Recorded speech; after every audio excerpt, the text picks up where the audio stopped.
do nível 1. Eu me chamo Guilherme, eu sou pastor da Eclésia Ministério Internacional, eu e minha esposa que está ali atrás, aqui no bairro da Cidade Operária, e a gente vai falar hoje sobre missões no Primeiro Testamento, tá? E a gente, para falar de missões, claro, a gente tem inúmeros exemplos na Bíblia, são diversos. A gente precisa focar em alguém, vamos focar em Noé, hoje, amém? Em primeiro lugar, eu queria falar um pouco sobre esse título, Primeiro Testamento, né? Você viu aí que a gente escreveu missões no Primeiro Testamento e não no Antigo Testamento. Por quê? Porque há uma prática comum de se anular o Primeiro Testamento, simplesmente porque ele é chamado de Antigo Testamento ou de Velho Testamento. E como nós somos cristãos, a Bíblia vale toda, amém? A Bíblia vale toda para você? Amém? Então a gente não pode anular o Primeiro ou o Segundo Testamento, mesmo que você chame de Antigo ou Velho Testamento, o primeiro e o segundo de Novo Testamento. Os dois valem de forma igual, amém? Então a gente vai abordar um pouco da vida de Noé e vamos ler lá Gênesis capítulo 4, você pode abrir sua Bíblia lá em Gênesis 4, por gentileza, versículo 26,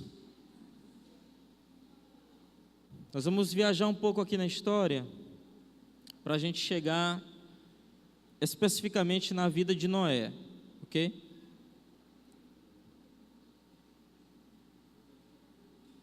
Você já encontrou o versículo 26, amém? Posso ler? Você acompanha aí na sua Bíblia. A 7, nasceu-lhe também um filho, ao qual pôs o nome de, qual era o nome do filho de Sete? O que está escrito aí? Enos, não é? Daí se começou a invocar o nome do Senhor, ok? Nenhum nome, irmãos, nenhuma nomenclatura do que está na Bíblia está por acaso, ok? Deus, ele resolveu recomeçar o plano dele, retomar com uma nova abordagem aquilo que tinha começado com Adão e Eva pós-queda. O nome Enos significa homem, assim como Adão também. É o mesmo nome com uma nova abordagem. Enquanto que Adão significa humanidade, Enos significa simplesmente homem. Você está comigo? Está entendendo? Amém? E tem, logo depois aí da vírgula, depois do nome de Enos, tem escrito assim: daí se começou a invocar o nome do Senhor. Essa palavra invocar, ela é cará, que significa proclamar ou gritar. Você anotou isso? Proclamar ou gritar. Também significa recitar. Por que é importante a gente falar isso? Porque se de repente você pega simplesmente invocar, você pode imaginar que é no sentido de adoração, né? Eu estou chamando o Senhor, estou adorando o Senhor, estou invocando, atraindo a presença dEle, mas não é só isso. Aqui está falando especificamente de declarar, falar a respeito de. Por isso que gritar é um dos significados dessa palavra invocar. A gente precisa focar nisso porque Enos, ele começa uma geração de 1.600 anos. Você anotou isso? 1.600 anos de Enos até Noé, onde essa geração dos filhos de Sete, eles começaram a proclamar o nome do Senhor, começaram a gritar alto para toda a terra: o Senhor criou toda a terra. Amém? Por que isso é necessário? O que tinha acontecido apenas alguns versículos antes, alguns anos antes no caso? Caim matou Abel, Adão e Eva tinham caído, né, em primeiro lugar.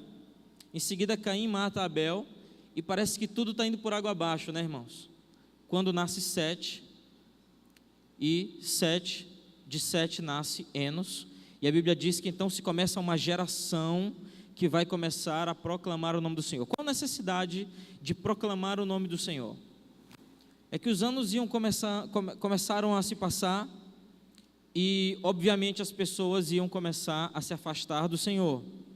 A gente vai ver isso lá em Gênesis capítulo 6, quando Deus disse: olha, já chega, vamos dar cabo de toda a carne, ou seja, eu vou acabar com a humanidade, vou mandar um dilúvio, porque já chega, o povo está pecando demais. Com toda essa proclamação de 1.600 anos, foi necessário lá em Gênesis capítulo 6, que Deus desse um stop para recomeçar. Ele de fato acabou com toda a carne, exceto a família de Noé. Por que exceto a família de Noé? Porque a Bíblia diz que Noé, não tinha ninguém como Noé na terra. Um homem justo. Ele era um sacerdote. Eu quero abrir um parênteses aqui e falar algo sobre sacerdote.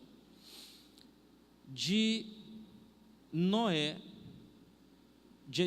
Adão até Arão.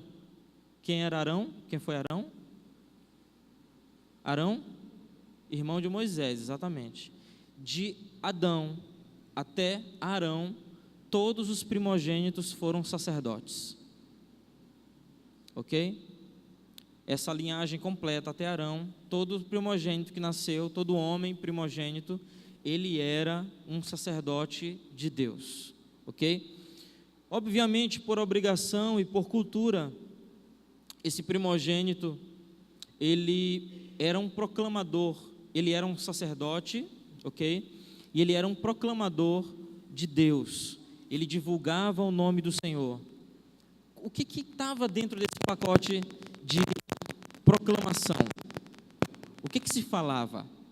Eles falavam algumas coisas básicas. Por exemplo, você já parou para pensar quem ensinou sobre Gênesis para Moisés?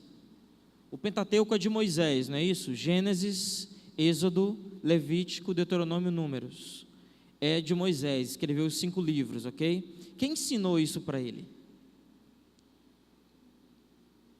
Quem pode dizer alguma coisa para mim? Você acha que ele sonhou com isso? Quem acha que ele sonhou? Quem acha que ele... Não sei mais, não tem outra opção. Quem ensinou para ele, irmãos, foi a família dele. Mãe e pai ensinaram a respeito da história. De onde vem isso? Porque não tinha livro escrito. Deus disse para Moisés, pela primeira vez na Bíblia, ele disse: coloca isso em um livro. A ideia do livro é de Deus, e quem começou a escrever foi Moisés, o primeiro livro. Moisés escreveu o primeiro livro e Deus teve a ideia de escrever um livro. De onde ele tirou isso? Do seu pai e da sua mãe. Como chegou até ele? Cultura oral. Você pode dizer para o seu irmão do lado: cultura oral salvou o evangelho. Ok? Então, por causa de Gênesis capítulo 4, 26, que a gente leu ainda agora, é que Moisés herdou toda essa história e hoje nós temos ela aqui em nossas mãos. Amém? Glória a Deus. Então vamos lá para Gênesis capítulo 8, nós vamos exatamente agora, onde nós encontramos a respeito de Noé. E o primeiro ponto que a gente vai abordar aqui, nós vamos abordar 3 pontos, que é caráter, adoração e missões. O primeiro ponto que a gente vai abordar aqui é o caráter, é o ponto de caráter da vida de Noé. Versículo 1 do capítulo 8.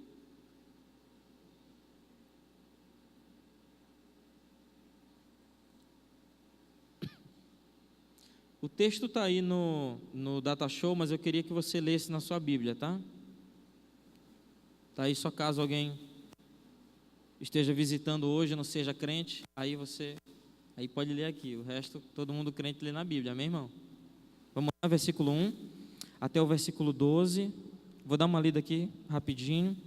Lembrou-se Deus de Noé, de todos os animais selváticos, de todos os animais domésticos, que com ele estavam na arca. Deus fez soprar um vento sobre a terra e baixaram as águas. Fecharam-se as fontes do abismo e também as comportas dos céus, e a copiosa chuva dos céus se deteve.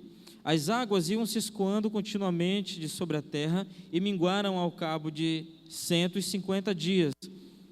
No dia 17 do 7º mês, a arca repousou sobre as montanhas do Ararat, e as águas foram minguando até o 10º mês, cujo primeiro dia apareceram os cimos dos montes. Ok? Você pode parar bem aí nesse versículo. Aqui tem um conjunto de coisas muito importantes a respeito do que estava acontecendo, né? Você sabe que Deus, capítulo 6, Deus tinha resolvido acabar com a humanidade. Capítulo 7, ele projeta a arca, ele chama Noé, e ele diz: Noé, você vai construir essa arca de acordo com essas medidas. E Deus deu. Quem assistiu o filme Noé? O filme Noé é fantástico, tem um monte de heresia, mas é top demais. Você pega ali, 80% do filme é muito bom. É muito bom. Então, a gente tem um Noé que, em primeiro lugar, ouve aquilo que Deus estava falando, isso é importante. Ouvir aquilo que Deus está falando e discernir isso. Em segundo lugar, a gente tem um Noé que consegue colocar em prática exatamente o plano de Deus. Tem uma pessoa da Marinha aqui com a gente, e ele concorda comigo que desde o primeiro barco, que foi esse barco de Noé, todas as embarcações do mundo, para elas conseguirem navegar, elas têm que ter a mesma proporção da embarcação de Noé, não é? Se não tiver a mesma proporção, o barco não flutua. Noé fez exatamente o que Deus tinha planejado, e deu certo porque foi o que Deus tinha falado, ok? Tudo isso são pontos que fazem parte do caráter de um homem de Deus. Conseguir ouvir aquilo que Deus fala e conseguir colocar em prática aquilo que Deus fala. Essa era a diferença de Noé para as outras pessoas, ok? A gente vai falar daqui a pouquinho sobre a família de Noé, algo que aconteceu na família de Noé, que deixa para a gente alguma sombra de como era o comportamento dos filhos, como era essa criação, ok? Mas vamos dar prosseguimento aqui. A gente acabou de ler aqui algumas coisas importantes sobre vento, sobre as fontes do abismo que se abriram, sobre chuva, sobre o tempo que a chuva parou, quanto tempo o barco ficou flutuando. E no versículo 6, acompanha lá comigo: ao cabo de 40 dias abriu Noé a janela que fizera na arca e soltou o que, irmãos? Versículo 7, um corvo, ok? O qual, tendo saído, ia e voltava, se sacaram as águas de sobre a terra. Depois soltou o quê? Uma pomba, para ver se as águas teriam já minguado da superfície da terra. Mas a pomba, não achando onde pousar o pé, tornou a ele para a arca, porque as águas cobriam ainda a terra. Noé, estendendo a mão, tomou-a e a recolheu consigo na arca. Esperou ainda outros 7 dias e de novo a soltou para fora. À tarde ela voltou a ele, trazia no bico uma folha nova de oliveira. Assim entendeu Noé que as águas tinham minguado de sobre a terra. Então esperou ainda mais 7 dias e soltou a pomba. Ela, porém, já não tornou a ele, ok? Eu quero ler com você Salmo capítulo 104. Abra lá em Salmo 104 para a gente entender uma coisa aqui sobre... Versículo 4, sobre o que está acontecendo aqui.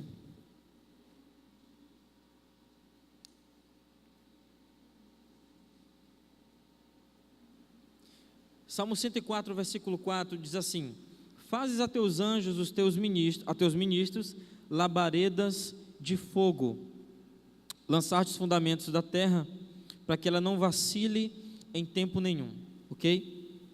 A gente encontrou aqui ainda agora, dentro dessa leitura, uma frase muito importante, que dizia assim, logo no início de Gênesis capítulo 8, que diz: lembrou-se Deus de Noé. Nós lemos isso, está escrito no versículo 1. Por que Deus se lembraria de um homem? Exatamente por causa do caráter dessa pessoa. Deus se lembrou de Noé em 2 ocasiões. A primeira ocasião foi em Gênesis 6, quando ele procurou alguém sobre a terra que ele pudesse usar para dar continuidade à humanidade. E depois está escrito aí que nós lemos no versículo 1 que Deus se lembrou de Noé. Que ocasião é essa? Essa é exatamente a ocasião do dilúvio. Ele estava onde, irmãos? No meio do mar, abandonado. Por que eu posso dizer que ele estava abandonado? Porque o versículo 1 diz que Deus se lembrou. Se Deus se lembrou, o que a gente pode concluir? Que Deus havia se esquecido dele. Agora observe o quanto é poético esse texto. Deus se esquece de alguém? Não. Deus sabe até o que você vai fazer daqui a pouco. Como Ele se esqueceria de nós? E a mente dele não é a nossa mente. Nossa mente é limitada. A gente pode esquecer do rosto de alguém, do nome de alguém, mas Deus não se esquece. Por que o texto então diz que Deus se lembrou e deixa implícita essa ideia de que Ele havia se esquecido? É por causa exatamente do que estava no coração do Senhor nesse tempo. Deus não se alegrou, irmãos, em que a humanidade tivesse morrido. Deus não estava feliz de ver os corpos boiando na terra, ou será que estava? Com certeza não. Ele não estava alegre com isso. Nem tampouco ele queria, ele não tinha planejado uma humanidade que fizesse o que fez. Então esse texto, essa palavra está aqui de propósito para querer dizer para a gente o seguinte: Deus estava tão triste que não queria olhar para a terra. É mais ou menos isso que o texto está querendo dizer. Agora você consegue imaginar alguém que consegue olhar para todo lugar, querendo não olhar para um lugar específico? Esse é Deus olhando para a situação da terra nesse dia. Quando o versículo 1 diz, Deus lembrou-se de Noé, Deus se lembrou de Noé. Esse texto é brilhante, porque Deus está voltando o foco dele para o ser humano de novo. É como se ele estivesse dizendo no coração dele: eu vou, mais uma vez, investir na raça humana. Amém? Então, vamos ler Mateus capítulo 10, versículo 29. Olha o que está escrito lá. Mateus 10, 29. Está escrito assim. Você pode anotar a referência, e em seguida eu vou lendo, tá? Não se vendem 2 pardais por um asse, e nenhum deles cairá em terra sem o consentimento de vosso Pai. Ok? O que quer dizer esse versículo? Por que Jesus citou essas palavras? Para que a gente soubesse, irmãos, que mesmo o dilúvio foi um plano do Senhor completo. Não seja inocente a ponto de pensar que Deus em algum momento imaginou: alguém vai se salvar, alguém vai subir numa montanha, afinal Deus não é tão mau assim, alguém vai subir numa árvore. Não, irmãos, todos morreram. E sobrou só a família de Noé. Todo mundo morreu naquele dilúvio, ok? Tem algumas pessoas, cientistas, ateus, tal, que eles pegam essas medidas da arca, isso é mais um parênteses, tá? E eles dizem assim: olha que absurdo, como poderiam todos os animais da terra caber dentro da arca? Quem fala isso, irmãos, é um ignorante. Porque você sabe que 90% dos animais da terra são insetos, não é verdade? Formiga, minhoca, um monte de coisa, são animais muito pequenos.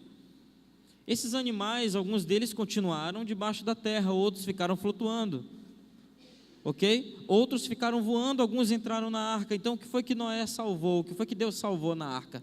Deus salvou os animais que tinham DNA suficiente para desenvolver outros animais. Por exemplo, Deus não salvaria todas as raças de cachorro. Bastava que entrasse um casal de lobos que tivesse informação genética suficiente para redesenvolver a raça daqueles animais de novo. Olha a inteligência do Senhor. Para Deus salvar o que hoje as pessoas chamam de raça, irmãos, não existe raça humana, ok? Existe mais e menos melanina. É isso que existe. Existe etnia. Não existe raça negra, raça branca, raça amarela, isso não existe. Isso é invenção secular, ok? Só existe uma raça Deus só fez uma raça, fez um Adão e fez Eva de onde? Da costela. Se existisse uma outra raça, é porque Deus havia feito Eva da terra.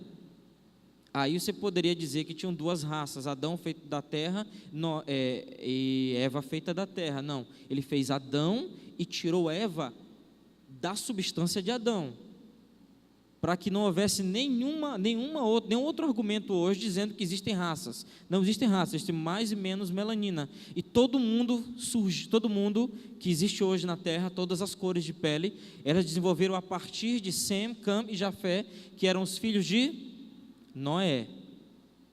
Ok? Amém? Como então que se dividiram as cores, tamanho de nariz e tal? Isso é fácil. Isso aí é simplesmente aceitação um do outro. Se você pega uma pessoa que tem um nariz grande e essa pessoa casa com uma pessoa que tem um nariz grande, o que vai nascer, irmão? Um menino com nariz pequeno? É difícil, né? Tem como não? Vai nascer uma pessoa com nariz grande. Então você tem as pessoas começando a se desenvolver em torno de suas características, né? Isso aí é uma outra história. Mas a gente tem aqui Mateus capítulo 10, versículo 29, que a gente leu agora, nós acabamos de ler esse versículo, dizendo que Deus tem um plano nisso tudo.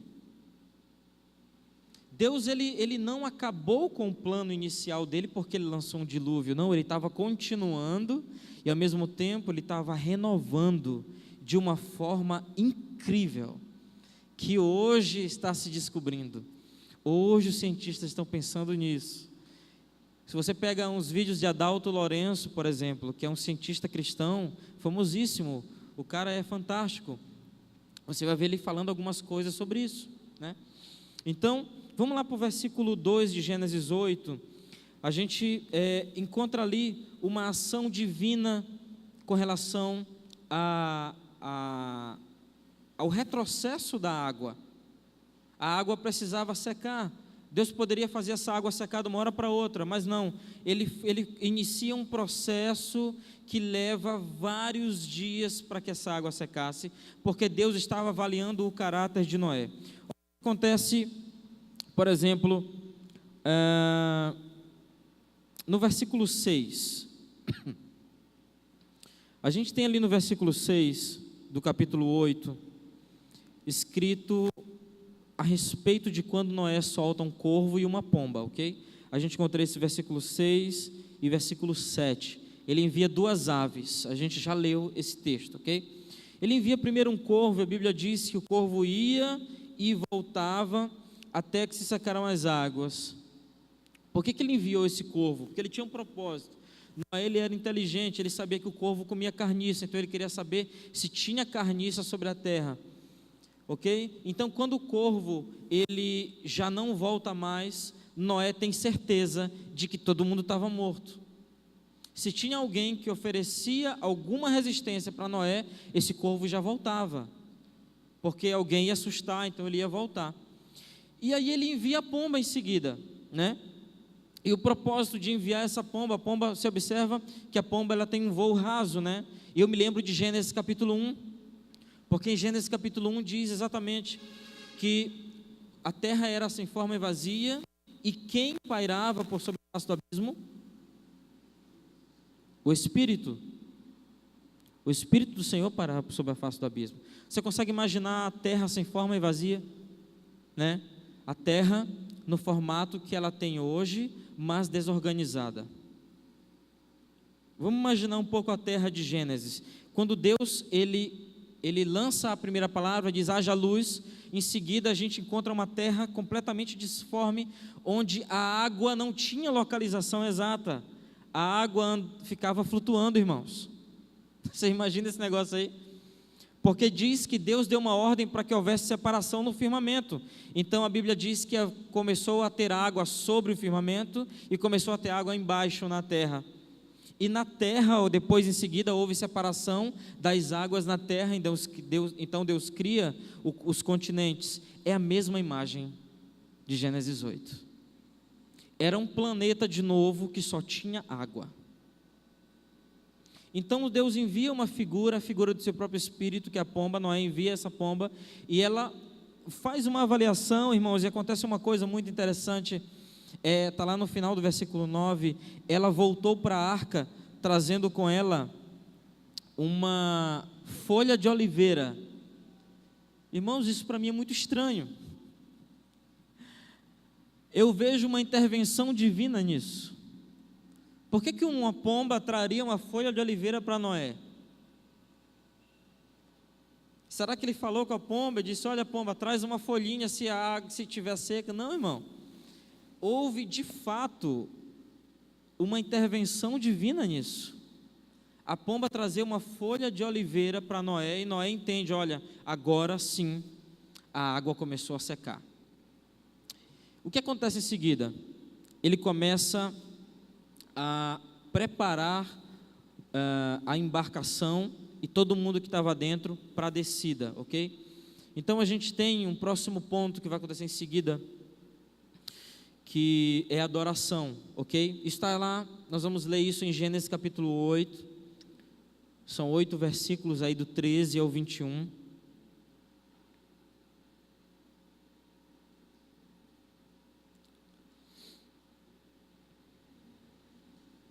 A gente encontra primeiro um Noé aí que Deus se agradou dele, né? Um cara que tinha um caráter fantástico. Outro ponto interessante do caráter de Noé, além da paciência, você vai encontrar lá entre os versículos 10 e 12, um Noé que esperava de 7 em 7 dias para fazer testes com a pomba. O que isso te lembra? De 7 em 7 dias. O que os judeus fazem de 7 em 7 dias? O Shabat, não é? Isso é como se fosse um prenúncio ou um sinal de obediência a esse Shabat, já que Deus, ele havia descansado no 7º dia e ele havia ordenado que os homens devessem fazer isso, ok? Esse segundo ponto que a gente encontra aí é o ponto de adoração que a gente viu nesse slide anterior. Eu coloquei aí uma foto de Noé com a família dele ali, e o pastor Igor falou: se tem altar, tem sacrifício, né? E tem fogo, ok? Então a gente tem exatamente isso. Noé, nesse sacrifício, tem o arco ali no final. Irmão, o nome desse arco aí não é arco-íris não, tá? Esse é o arco da aliança.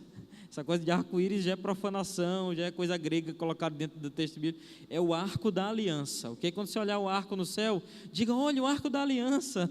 Amém? Então a gente tem ali o arco da aliança, tem Noé, os filhos dele, ok? As esposas, a sua esposa, inclusive. E vamos ler lá no versículo 13, acompanhe na sua Bíblia, o versículo 13 até o versículo 20. Diz assim: sucedeu que no primeiro dia do primeiro mês do ano 601, as águas se secaram de sobre a terra, ok? Então quando diz isso, está dizendo que a água de fato secou toda. Então a gente teve uma reorganização das águas sobre a terra, provavelmente muito próximo do que o que a gente tem hoje. A posição dos continentes muito próximo do que o que a gente tem hoje, mesmo com a movimentação das placas, movimentação dos continentes, a gente já tem aqui algo muito próximo, porque a Terra tem apenas 6.000 anos, ok? Então a gente tem algo muito próximo aqui, mesmo com o movimento que se tem hoje das placas. Então Noé removeu a cobertura da arca e olhou, e eis que o solo estava enxuto. E aos 27 dias do segundo mês a terra estava seca.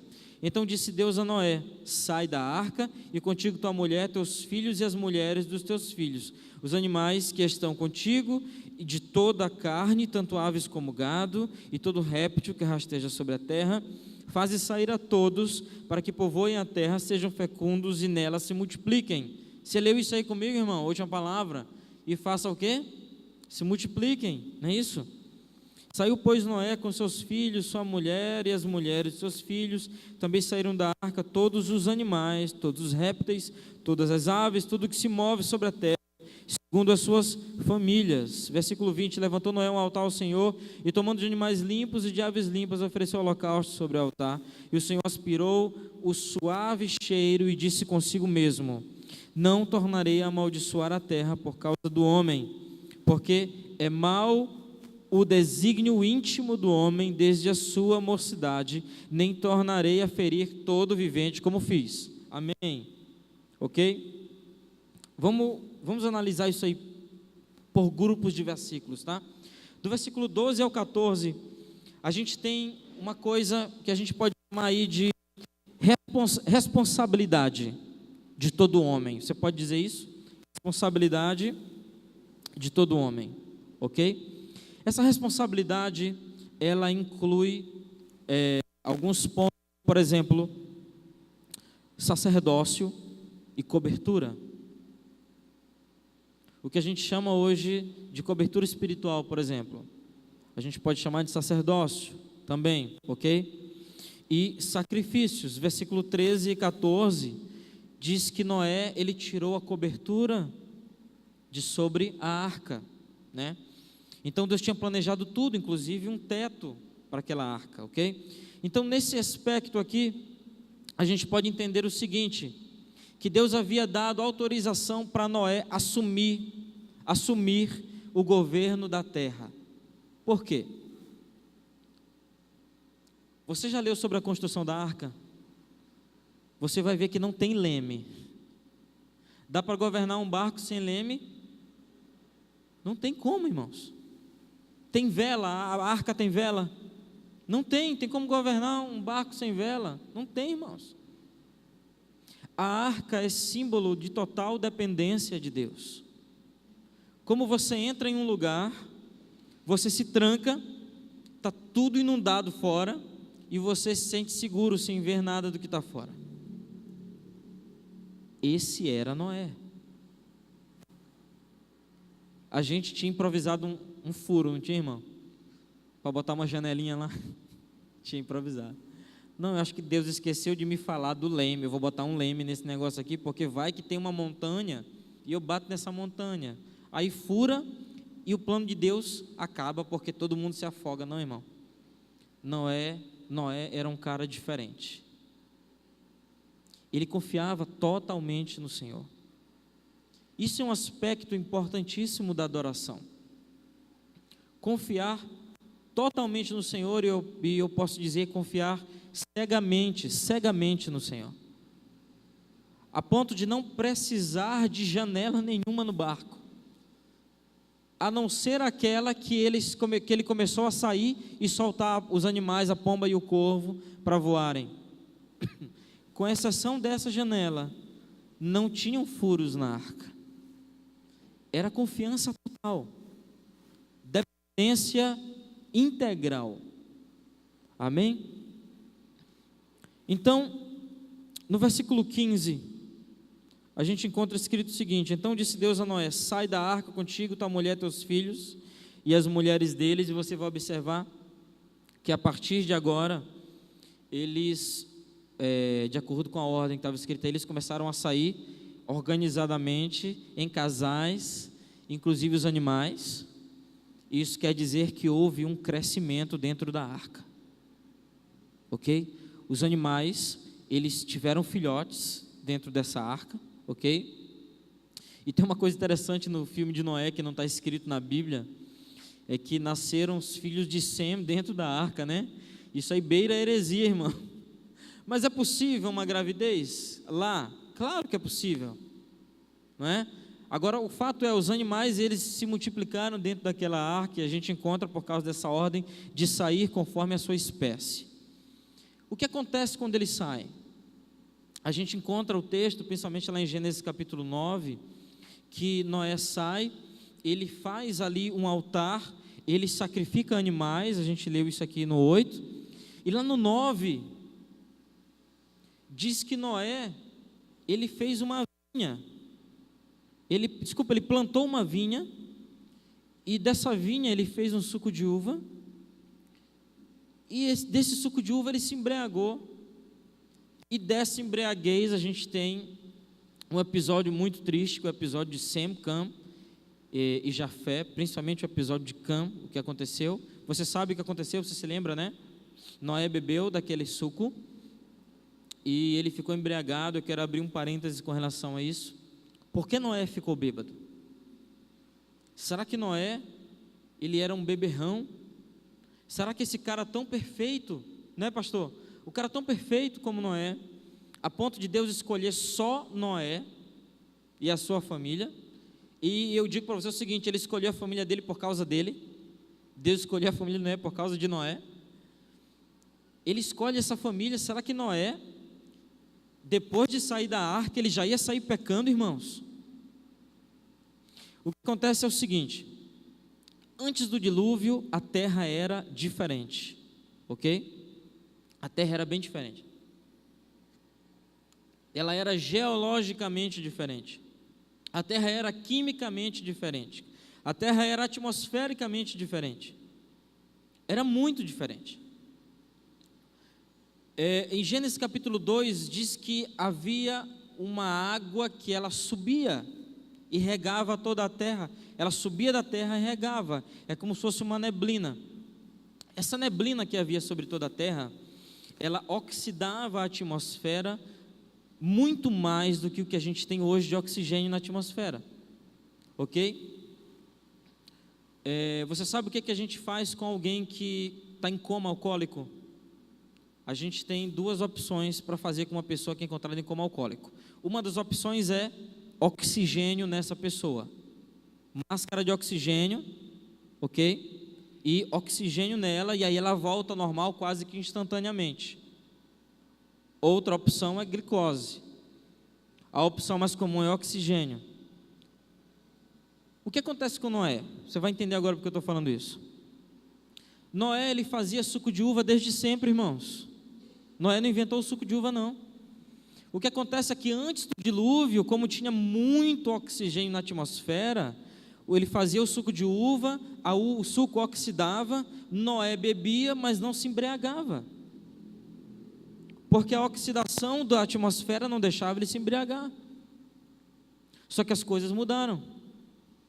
Com menos oxigênio na atmosfera, quando Noé bebeu o suco de uva fermentado, ele ficou bêbado. Foi surpresa para ele e para todo mundo. Porque ninguém sabia que era possível ficar bêbado com álcool. Qual é o mistério que Deus coloca nisso? Deus começa a colocar regras, irmãos. Deus começa a colocar regras porque o homem com muita liberdade não presta. Então Deus coloca regras no universo. Olha, a partir de hoje acabou o negócio de álcool, não serve, tá? Isso não dá para vocês. Vocês bebem, se embriagam, e isso vira inclusive lei depois em Êxodo. Se você ler a lei do nazireado ou nazirado, a lei do nazireu, melhorou, né? Se você ler a lei do nazireu, é proibido totalmente beber álcool. Aí tem pastor que diz aí que Jesus bebeu álcool, vinho alcoólico. Irmão, isso é ignorância. Jesus, em primeiro lugar, ele era o cordeiro pascal. Se ele era cordeiro pascal, ele não podia comer nem beber nada fermentado. Em segundo lugar, ele era nazireu, ele tinha um voto nazireu. Se ele tinha um voto nazireu, ele não podia beber bebida alcoólica. Jesus era irreverente? Jamais. Ele disse que ele veio cumprir toda a lei e não quebrá-la. Então se convença de que ele nem bebia vinho alcoólico, ok? Vamos voltar para o texto de Noé. Então, desse episódio que a gente encontra Noé bêbado, Cã desdenha disso. A Bíblia diz que Cã viu a nudez do seu pai e ele chamou os seus irmãos, e depois que ele chama os seus irmãos, houve um grande escândalo, e então o Jafé e o Sem vão cobrir o pai dele, e Cã é amaldiçoado. Cã não foi amaldiçoado simplesmente porque ele riu do pai dele nu, não foi só isso. Você tem que pensar que já faziam aproximadamente 40 anos, nesse dia, no dia que ele ficou bêbado, já faziam mais ou menos 40 anos desde que eles desceram da arca até esse dia. É porque, como é versículo a versículo, a gente às vezes ignora a questão do tempo da Bíblia, né? Então, o que aconteceu com Cã foi, ele saiu correndo e humilhou o pai dele diante de toda a comunidade. Então, o pai dele amaldiçoa ele, e a gente tem essa maldição, está lá escrito, você vai encontrar isso em Gênesis capítulo 9, e em seguida a divisão de toda a terra em Gênesis capítulo 10, a divisão entre os 3 filhos, Sem, Cam e Jafé, ok? Eu quero ler com vocês Isaías capítulo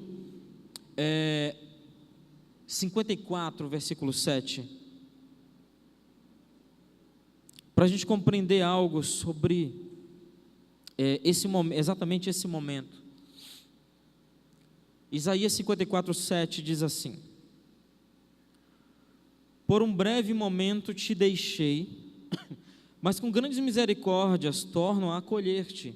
Num ímpeto de indignação, escondi de ti a minha face por um momento, mas com misericórdia eterna me compadeço de ti, diz o Senhor, o teu Redentor. Esse texto aqui, irmãos, é um texto para Israel, ok? E é exatamente a mesma imagem que você precisa ter para o momento do dilúvio. Por um momento te deixei, é o que está escrito no versículo 7. Essa palavra deixar, essa palavra que está aí no Data Show, é azab, diga azab. Azab é ao mesmo tempo deixar e confiar. Então, quando você encontra escrito assim, por um breve momento te deixei, ou Deus se esqueceu de Noé, e Deus se lembrou de Noé, o que está querendo dizer por trás no texto é, Deus confia muito nesse cara. Vamos ler um texto que usa a mesma palavra, Gênesis 39, versículo 6, para você entender um pouco melhor. Gênesis 39, versículo 6. Você vai encontrando dizendo amém, para eu saber que todo mundo já encontrou. Amém? Olha o que está escrito: Potifar, tudo o que tinha, confiou às mãos de José, de maneira que, tendo-o por mordomo, de nada sabia, além do pão com que se alimentava. José era formoso, de porte e de aparência, ok? Essa palavra confiar é a mesma palavra azab, de Isaías, que está escrito, por um momento te deixei, lá em Isaías que a gente leu, e agora está escrito, Potifar, tudo o que tinha confiou nas mãos de José, ok? A imagem que você deve ter da adoração de Noé, é de um Noé que confiava em Deus, e de um Deus que confiava em Noé, a ponto de abandoná-lo só, entre aspas, em uma embarcação. Eu sou músico, minha família toda é de músico. Eu encaro o momento de adoração igual a esse momento. O momento de louvor na igreja. Quando eu estou ministrando adoração, por exemplo, eu costumo ministrar de olho fechado o tempo todo. Porque tem ministro de louvor e ministro de louvor com atitudes diferentes. O meu pensamento sobre adoração é, eu estou adorando, eu não estou animando um público para adorar, ok? Então, o que é isso? O que você precisa demonstrar no momento de adoração? Confiança, entrega total. Então é aquele momento que você fecha os olhos e você começa a adorar o Senhor, irmão, e o mundo pode acabar, pode desabar tudo, mas você continua focado nesse propósito. Será que Noé não foi tentado a abandonar o projeto da embarcação? Irmãos, claro que sim. Imagina quantas pessoas não passaram por ele e disseram, esse cara é um louco, que história é essa de chuva? Que história é essa de que o mundo vai acabar, que dilúvio, que história é essa? Isso não existe. Eles não conheciam chuva, irmão, desse jeito que aconteceu. Foi realmente uma coisa que seria uma novidade que nunca tinha acontecido, mas Noé estava, eu quero usar a palavra, abandonado, deixado nos braços do Senhor. Isso fazia parte de Noé, isso fazia o caráter dele ser aprovado, amém? E por fim, irmãos, o último ponto que eu quero abordar dentro desse texto, focado em missões, pela vida de Noé, é exatamente o ponto que se fala de missões, desse texto, que a gente pode tirar de conclusão de missões. Essa torre não é a Torre de Pisa, na Itália, isso é a Torre de Babel. Por que tem a Torre de Babel e a palavra missões do lado? Será que o pessoal era missionário? Era não. Mas olha o que acontece. Lá em Gênesis, Deus repete, Gênesis 9, Deus repete a mesma coisa que ele havia falado para Adão, em Gênesis 1, versículo 27 e 28. Ele diz assim: Noé, cresça, se multiplique e povoe a terra. Em outras palavras, ele estava dizendo assim: Noé, eu quero que você continue aquilo que os teus antepassados começaram. O que eles começaram? Eu falei no início da ministração. Gênesis 4, 26. A partir de Enos se começou a invocar o nome do Senhor. Então Deus tinha um plano nisso. Além de um plano genético de casar e se multiplicar sobre a terra, ele tinha um plano de multiplicar essa informação. Ora, a palavra fecundar, que Deus usa para Noé e para Adão, ele diz: seja fecundo. Essa palavra no latim é fecundare, fecundare significa informar ou reportar a origem. O que quer dizer isso? Você precisa falar de Deus que te criou, essa é a tua origem. Ou nós não somos imagem e semelhança do Senhor? Nós somos imagem e semelhança dele, irmãos. Quando nós nos tornamos fecundos, é porque nós estamos multiplicando o que Deus é. Amém? Então, por que eu coloquei essa torre aí? Porque em Gênesis capítulo 11, a gente encontra um Deus que estava chateado porque as pessoas não queriam se espalhar pela terra. E ele faz o quê? Ele confunde a língua de todo mundo e todo mundo obrigatoriamente se espalha sobre a terra. Eu quero te dizer uma coisa baseado nisso que eu acabei de falar. Se você não fizer a vontade do Senhor, é isso aí que você pensou. Se você não fizer a vontade do Senhor querendo, você vai fazer até não querendo. Deus vai te botar na parede, irmão. E Ele vai te empurrar para o propósito dEle.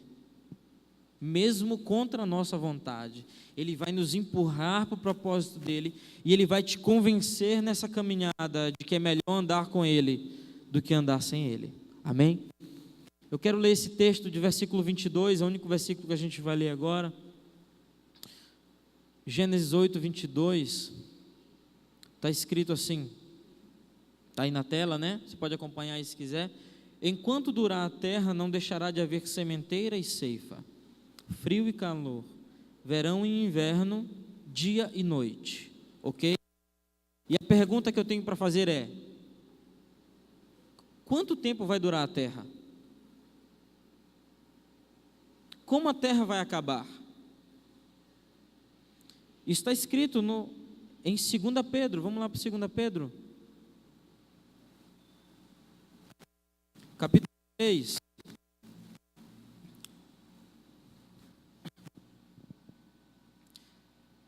Segunda Pedro 3, 5.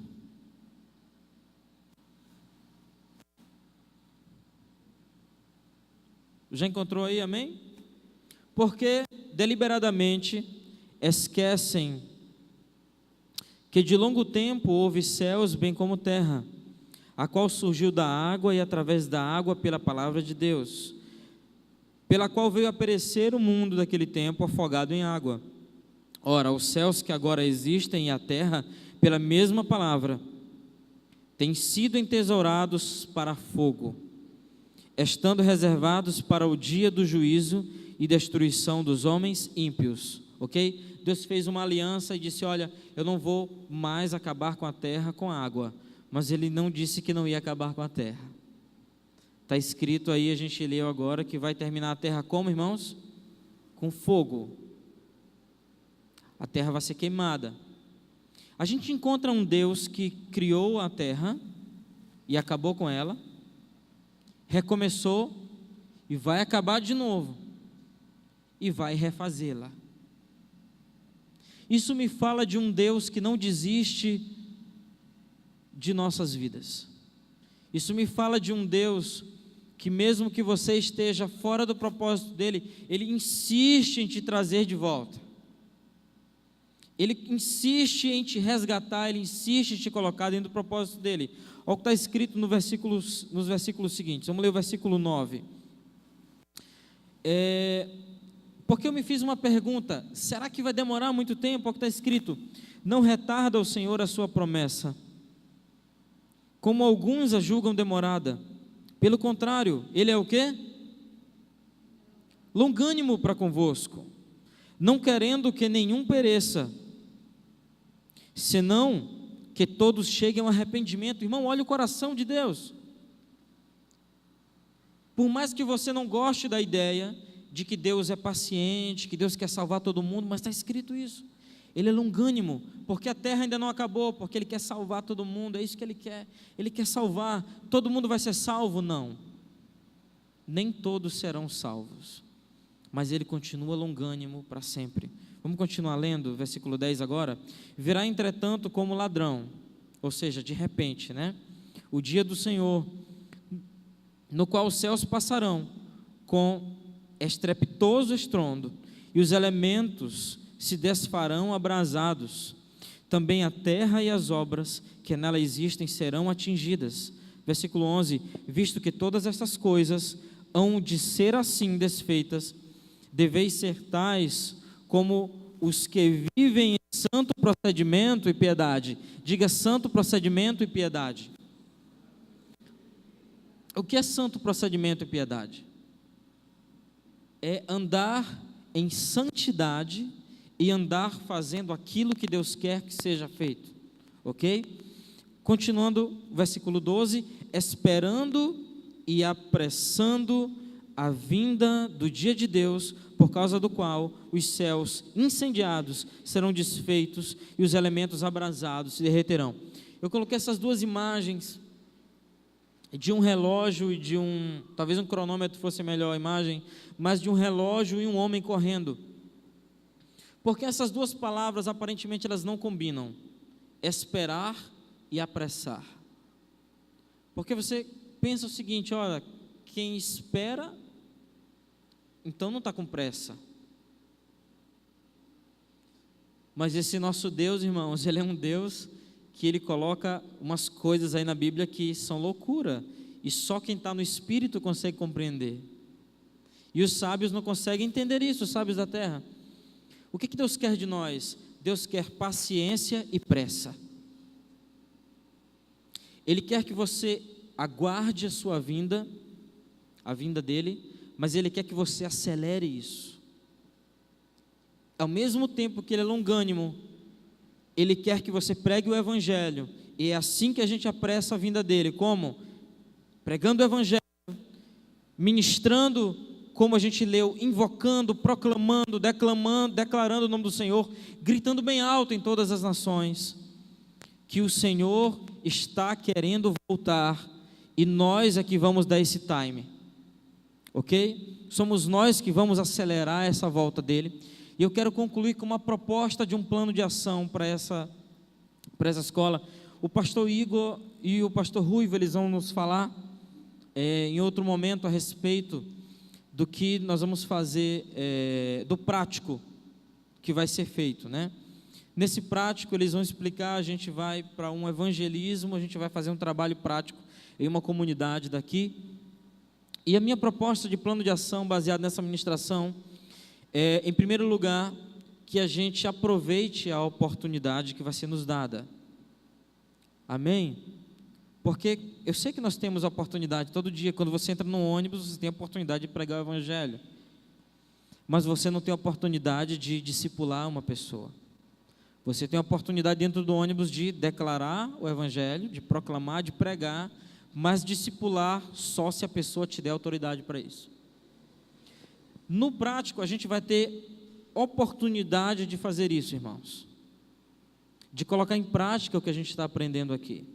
Por isso eu gostaria de convocar todos os alunos, para a gente ir em peso para esse prático, na medida do possível, quem puder ir, para a gente colocar em prática aquilo que a gente está estudando, aquilo que a gente está aprendendo, aquilo que Deus está semeando dentro de nossas vidas, amém?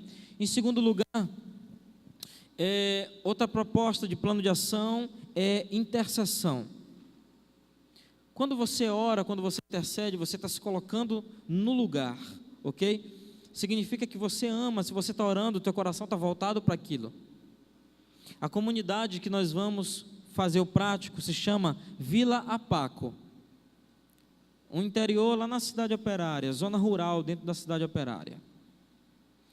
Eu quero te encorajar a começar a orar desde já por essas pessoas.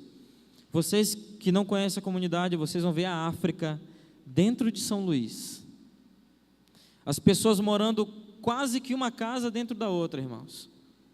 Sem água, com uma energia elétrica precária, sem saneamento básico algum, e que na próxima chuva a casa deles vai inundar. Eles sabem disso, mas eles não têm para onde ir. Nós podemos levar esperança para o coração deles. Então comece amando essas pessoas desde já, amém? Ame essas pessoas desde já. Nós vamos fazer um trabalho lá com eles, ok? E por último, no plano de ação, tem algo que é muito importante que a gente pode fazer, que se chama evangelismo profético. O que é evangelismo profético? Eu creio num evangelismo onde Deus pode te revelar a vida toda de uma pessoa, onde Deus pode te revelar o coração da pessoa, onde Deus pode te revelar tudo o que precisa ser revelado. O teu evangelismo vai ser muito mais impactante se você tiver algo de Deus revelado por Ele, específico para essa pessoa. E isso é um processo. Aproveitar a oportunidade, interceder, vai culminar num evangelismo profético. Amém? Pastor Igor? Com isso eu concluo, amém?